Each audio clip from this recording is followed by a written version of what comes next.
Halo Sobat Investor, Assalamualaikum, selamat datang di channel Invest Saham. Oke guys, jadi pada video kali ini kita akan membahas tips melakukan averaging down di saham BBRI, Telkom, dan juga ASI atau Astra International. Yang pertama kita akan menentukan range untuk melakukan averaging down. Yang kedua kita akan menentukan harga yang cukup rendah untuk melakukan pembelian kembali. Lalu yang ketiga kita akan menentukan porsi yang dalam melakukan averaging down. Tapi sebelum lanjut, disclaimer on ya, video ini bukan ajakan jual beli saham dan ini adalah analisa dan opini pribadi, bukan financial advice ya. Jadi silakan teman-teman sesuaikan dengan style investasinya masing-masing. Nah, berhubung kemarin pun ya ada yang bertanya di kolom komentar, "Kak, saya nyangkut nih di saham Telkom, mohon advice-nya, mohon nasihatnya, ya harus gimana?" Nah, yang pertama adalah ketika teman-teman yakin membeli sebuah saham lalu nyangkut ya di saham tersebut, ya katakanlah teman-teman nyangkut juga di saham Telkom atau di 3 saham lainnya ya, misalkan BBRI atau ASI.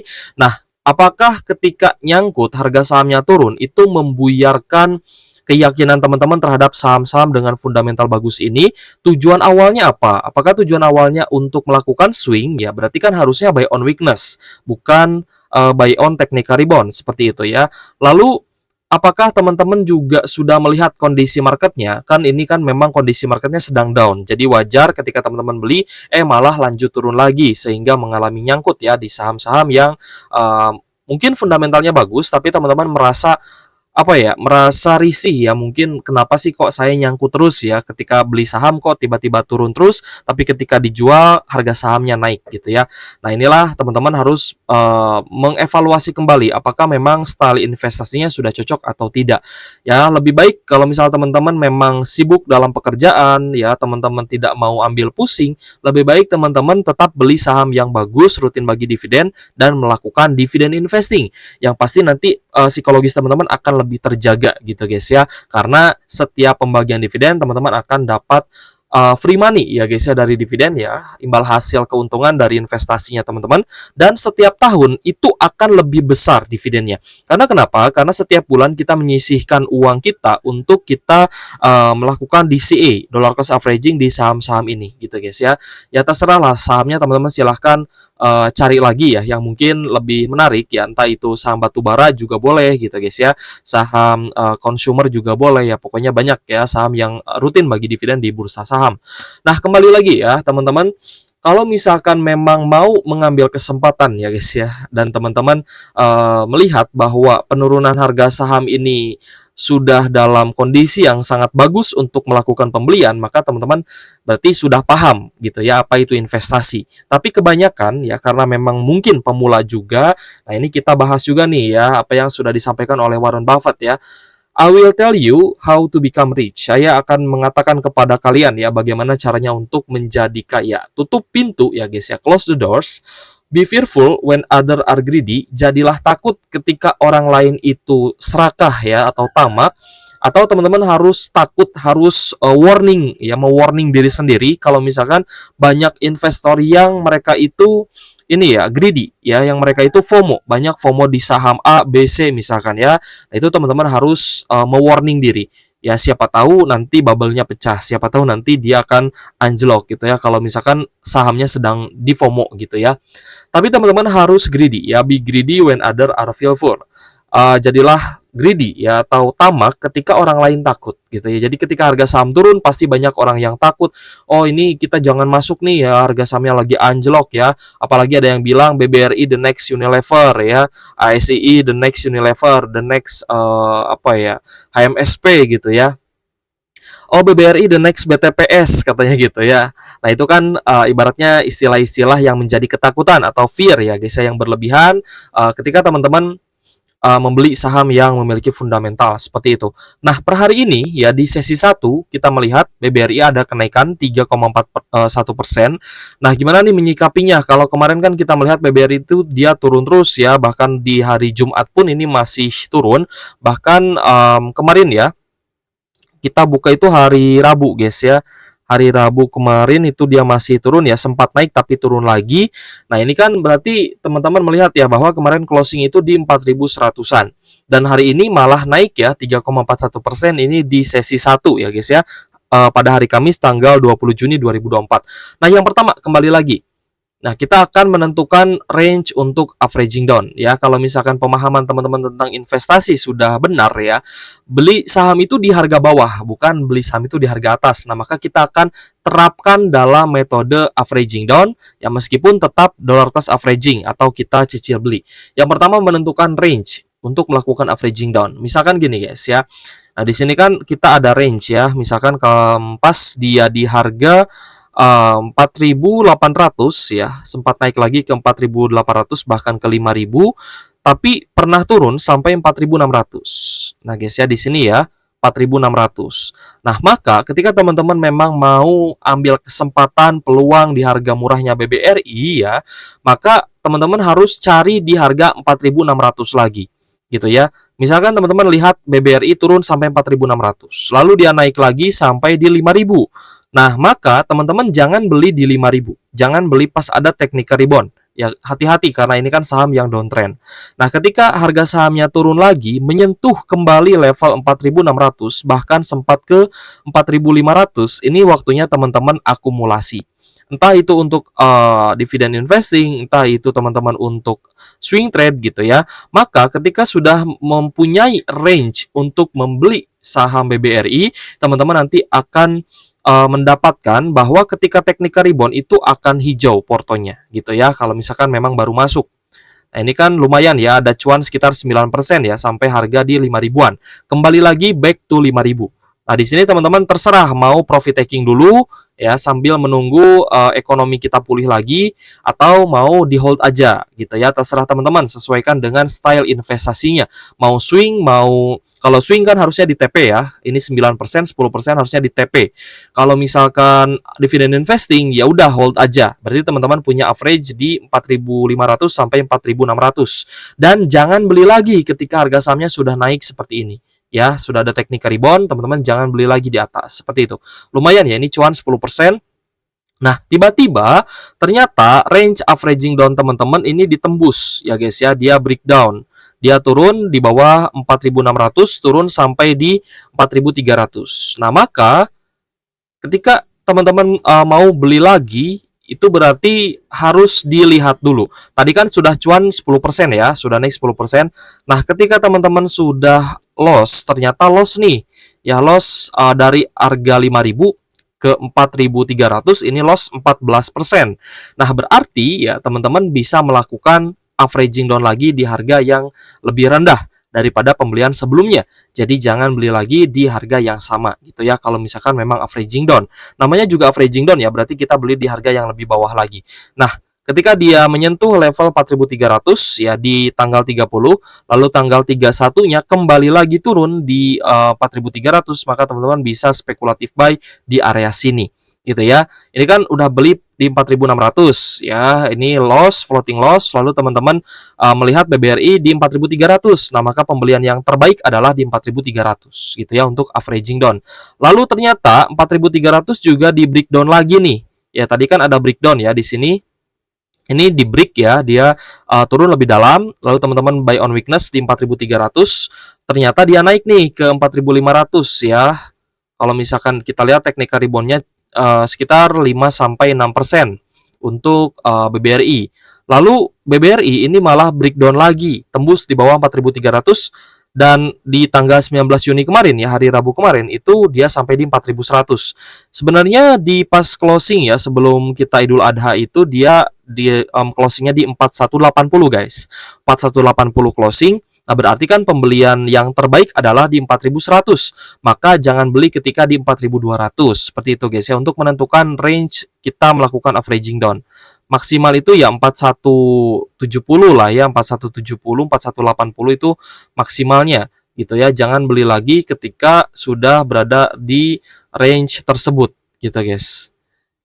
Nah, ini kita pindahkan aja ya ke bawah. Nah, di sini guys ya, kita mencari harga yang BBRI itu capai, harga termurah yang BBRI itu sempat capai gitu guys. Jadi ketika harganya naik dan ada technical rebound, usahakan jangan beli di 4.200-an seperti itu ya. Meskipun average teman-teman mungkin di 4.400, 4.300 ya, tapi tetap usahakan beli itu di range 4.100 seperti itu ya. Ini juga sama ya, terjadi juga di saham Telkom. Telkom juga ada range pembeliannya, guys. Nah, range pembeliannya di sini ya. Jadi ketika mulai naik lagi ya ke 2.800, teman-teman jangan beli ya, karena kan Telkom ini sudah sempat menyentuh di 2.700. Jadi range-nya 2.720 sampai di 2.800 pas gitu guys ya. Sebisa mungkin di bawah 2.800 untuk melakukan pembelian atau averaging down. Nah, ini juga terjadi di saham Telkom ketika naik ke 2850 atau ke 2.900, teman-teman jangan beli lagi. Lebih baik buy on weakness terus ya di range ini. Nah, berarti teman-teman sudah menerapkan ya cicil beli di harga yang paling murahnya untuk di saham Telkom seperti itu. Meskipun ya teman-teman masih nyangkut di saham TLKM, itu nggak masalah saya rasa ya. Yang penting tetap posisikan pembelian di harga bawah karena ini waktunya juga masih panjang. Anggaplah kita maraton ya sampai nanti pemangkasan suku bunga gitu guys ya. Untuk target pemangkasan suku bunganya sudah saya sampaikan di video saya sebelumnya yang thumbnailnya ada gambar Bapak Prabowo ya. Lalu juga saham Astra International juga sama, ya. Saham ASII juga sama. Ketika teman-teman sudah melihat bahwa Astra International ini turun ya di bawah 4.400-an, nah berarti ini adalah range untuk kita melakukan averaging down di saham Astra International. Kita paskan ya 4.400. Nah, ketika naik ya ke di atas 4.400 itu ke 4.500, maka di sini kita jangan melakukan averaging down. Di sini kita jangan melakukan pembelian. Kita hanya melakukan pembelian itu di 4.300 sampai 4.400. Cukup di area ini aja kita melakukan pembelian ya, karena ini akan cukup panjang sideways-nya dan bisa berpotensi breakdown lebih dalam lagi. Ya, lalu nah inilah yang kita lakukan, yang akan kita lakukan di beberapa bulan ke depan ya, bahkan di bulan-bulan ini juga ya, di akhir bulan Juni, Juli, Agustus sampai September ya, kemungkinan 4 bulanan ini kita akan melihat bahwa saham-saham big caps ini akan sideways ya. Syukur-syukur beberapa bulan ke depan ada kenaikan ya, itu juga kita senang gitu ya. Tapi ya kalau misalkan dia masih di harga murah, itu pun kita nggak masalah karena kita dikasih harga bagus ya untuk beli saham yang juga rutin bagi dividen. Terbukti bangkit dari fase krisis dan juga di pandemi COVID-19 masih bisa bagi dividen. Nah, ini adalah hal yang tidak bisa terjadi di semua saham gitu guys. Kita sudah bahas ya. Kita sudah bahas menentukan range untuk melakukan averaging down. Nah, lalu bagaimana kita menentukan harga yang terendahnya? Cara pertama itu tadi, ketika dia breakdown ya, ketika dia mengalami breakdown, nah berarti kan kita bisa menentukan bahwa harganya itu sudah cukup murah ya. Misalkan tadi kita beli BBRI di 4.600, lalu kita udah cuan 10%, tiba-tiba dia breakdown lagi gitu ya. Kalau teman-teman swing trade mungkin sudah TP ya di 5.000-an, mereka sudah jualan. Nah, tapi teman-teman yang dividend investing pastinya akan floating loss. Ketika dia sudah breakdown, teman-teman baru boleh ngukur. Ya, silahkan diukur penurunannya ini targetnya sampai berapa persen. Tadi kan kenaikannya 10%. Nah, berarti ketika dia masih turun lagi ke area pembelian teman-teman, itu berarti baru turun 10%. Nah, ketika dia turun di atas 10%, turun lebih dalam lagi, maka harganya sudah cukup murah nih. Apalagi sudah mulai sideways di area bawah. Nah, maka teman-teman boleh lihat bahwa BBRI ketika turun 14% ini sudah lebih murah dan sudah berada di harga yang sangat rendah untuk kita lakukan pembelian lagi. Nah, kembali lagi ya, ketika dia ada technical rebound, ini technical rebound-nya kan 5% ya. Dari area sideways ke area technical rebound ini kan 5-6%. Nah, maka ketika sudah turun di atas 6%, ini kan turun 10%. Di sini harga BBRI sudah turun lagi. Nah, nanti kita lihat nih, technical rebound BBRI ini sampai berapa persen. Misalkan technical rebound-nya 5,8%. Nah, maka ketika BBRI ini turun lagi di atas range tersebut di atas 10%, maka ini menjadi harga yang cukup murah lagi untuk kita beli saham BBRI seperti itu ya. Tidak ada orang yang tahu ya di mana bottomingnya BBRI, tapi yang bisa kita lakukan adalah beli setiap harga sahamnya terkoreksi dalam. Itu guys ya. The best what we can do ya untuk di saham-saham yang memang rutin bagi dividen, tapi untuk saat ini memang harganya sedang downtrend ya. Ini pun juga terjadi di saham Telkom. Sama ya, di saham Telkom juga teman-teman bisa menerapkan metode yang tadi sudah kita jelaskan di BBRI ya. Ketika dia sudah breakdown, teman-teman ukur ternyata penurunannya sudah jauh lebih rendah dibandingkan dia kenaikannya ya, teknik reboundnya, maka teman-teman bisa melakukan pembelian kembali. Ya, sama juga di saham ASI juga sama. Ya, kalau misalkan dia turun di bawah sudah masuk ya, sudah masuk di area range averaging down kita, kita lebih baik wait and see dulu nih ya, WNS dulu gitu ya. Kalau misalkan memang amunisinya juga sudah menipis, ya WNS dulu ya, siapa tahu dikasih harga di 4.300-an untuk Astra International, untuk Telkom targetnya di 2.700, sedangkan BBRI target kita di 4.000-an, 4.100 ya. Kalau misalkan dikasih di 4.000 sih ya nggak masalah juga, seperti itu ya. Oke guys, lanjut ya untuk menentukan porsi melakukan averaging down. Nah, sebenarnya lebih banyak uangnya lebih gampang ya untuk melakukan averaging down ya, tapi tidak semua investor itu bisa menyisihkan uang yang banyak dari penghasilannya. Oke lah, kita gunakan apa ya? Kita gunakan contoh dari jumlah lot saja. Ya, nanti teman-teman bisa kalikan ya. Misalkan kita gunakan contoh 10 lot ya. Kalau misal teman-teman bisa menyisihkan 10 lot 10 lot per bulan ya untuk averaging down, entah itu di BRI, Telkom ataupun Astra International, ya kita generalisir aja ya 10 lot. Ini teman-teman bisa sesuaikan apakah itu 5 lot ya, apakah itu 100 lot ya, 20 lot, 30 lot, itu terserah teman-teman. Nah, di sini kita coba kasih contoh 10 lot ya. Misalkan setiap bulan teman-teman bisa averaging down 10 lot. Nah, maka ketika BBRI ini dia sideways di area bawah ya, di 4.100 dan juga di level 4.000, di bawah 4.200 teman-teman mau beli, yaitu teman-teman cicil aja 2 lot gitu ya. Kalau misalkan 5 lot berarti nyicilnya 1 lot ya. Kalau misalkan 10 lot ya teman-teman cicil 2 lot berarti bisa melakukan 5 kali pembelian. Ya, kalau misalkan 100 lot itu lebih mudah. Ya, teman-teman mungkin bisa melakukan 10 kali pembelian ya di harga yang lebih murah lagi gitu guys ya. Kalau misalkan memang dia masih turun, teman-teman nanti bisa melakukan pembelian ya, setiap pembelian itu 10 lot. Kalau apa ya, penyisihan uangnya 100 lot ya, jatah averaging down-nya 100 lot, maka bisa melakukan 10 sampai 15 kali pembelian, dan itu lebih baik lagi sebenarnya. Jadi lebih banyak uang yang bisa disisihkan, itu lebih bagus gitu ya. Sama juga dengan saham Telkom, ketika dia turun ya di range pembelian, teman-teman bisa coba cicil beli lagi dari range 2.800, 2.2790, 2.760, bahkan sampai 2.720.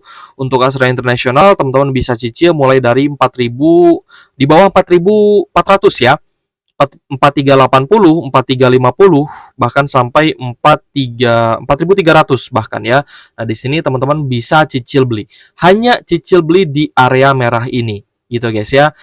Nah, jadi untuk memaksimalkan ya bagaimana kita menyisihkan untuk melakukan averaging down ya, porsi pembeliannya sebisa mungkin dicicil aja gitu guys ya, agar nanti teman-teman dapat di harga yang sangat murah seperti itu.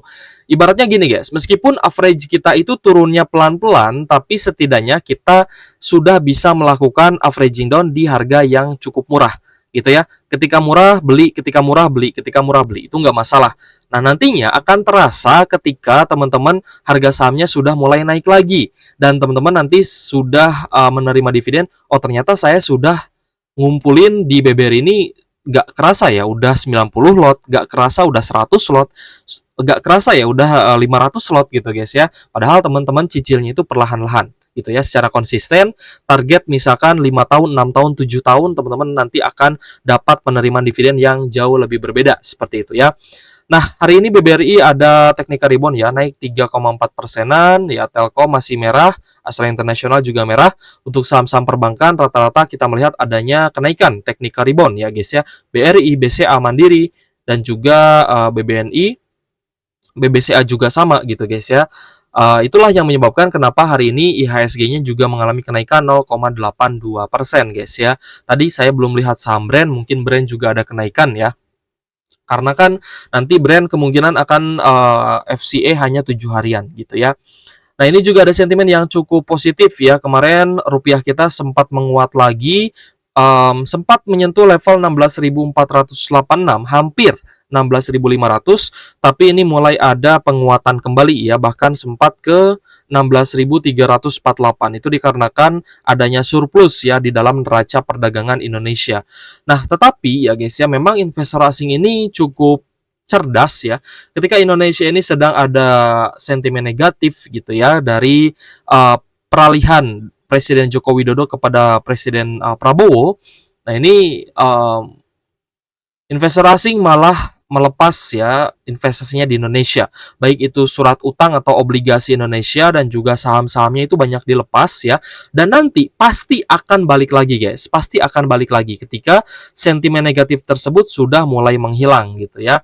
Asing getol alihkan duit ke India dan juga Korea. Nah, ini kita pahami bahwa investor asing ini dia coba mengalihkan investasinya ke negara lain yang lebih stabil, dan nanti ketika Indonesia sudah mulai stabil lagi, maka investor asing juga akan kembali lagi ke saham-saham di Indonesia, ke obligasi di Indonesia, seperti itu guys ya. Jadi tidak ada yang perlu teman-teman khawatirkan untuk melakukan averaging down di saham yang bagus dan juga rutin bagi dividen. Ingat guys ya, belilah saham bagus di harga murah, bukan beli saham bagus di harga tinggi.